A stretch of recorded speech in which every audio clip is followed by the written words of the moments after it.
నక్క మరియు కొంగ. ఒక అడవిలో నక్క మరియు కొంగ స్నేహంగా ఉండేవి.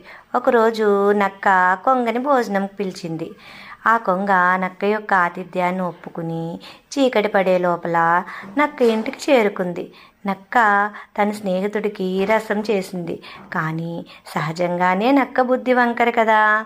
నక్క రసంను ఒక చదునుగా ఉండే పాత్రలో పోసింది.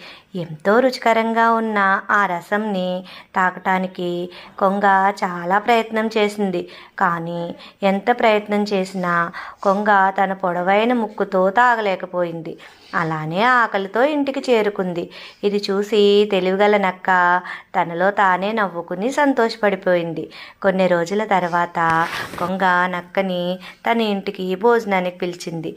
ఆ నక్క అనుకున్న సమయానికి కొంగ ఇంటికి చేరుకుంది. కొంగ ఆ నక్కకి స్వాగతం పలికి ఒక పొడవైన ఇరుకైన మూతిగల జగ్గులో రసంను పోసింది. కొంగ మాత్రం తన పొడవైన ముక్కుతో ఎంతో తేలికగా ఇష్టంగా ఆ రసం మొత్తం తాగేసింది. కానీ నక్క నోరు ఎంత ప్రయత్నం చేసినా ఆ జగ్గులోకి పోలేదు. ఆకలితోనే నక్క ఇంటికి తిరిగి ప్రయాణం చేసింది. పాపం తాను కొంగతో మెలిగిన తీరును గుర్తు చేసుకుని మంచితనంను అలవాటు చేసుకుంది.